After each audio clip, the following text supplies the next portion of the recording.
या पद्धतीने पोझिशन घ्यायची आणि आपल्याला दोघी हातांवर पूर्ण शरीराचा भार ठेवायचा आहे, दोघी हातांवर. तर मी दोघी साईडने तुम्हाला करून दाखवेल. बघा, या पद्धतीने पाय पूर्ण उंच गेले पाहिजे.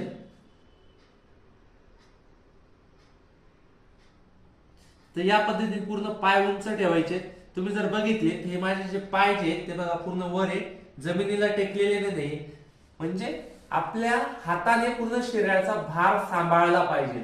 जर आपल्या हात शरीराचा भार सांभाळत नसतील तर याचा अर्थ आपल्या शरीराचं वजन वाढलेलं आहे आणि नॉर्मल रेशोच्या बाहेर गेलेलं आहे. बघा, परत एकदा या पद्धतीने करून दाखवतो. या साईडने बघा, पूर्णपणे हातांवर भार द्यायचा आहे.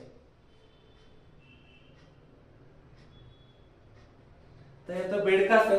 मॅक्झिमम आसनांना प्राण्यांचे नाव दिले, मकरासन, बेडकासन, गोमुखासन, मयुरासन. अशा प्रकारचे आसन केल्याने तुम्हाला शरीराला अनेक फायदे होतात. तर आजच्या डाएट मध्ये काय बघा,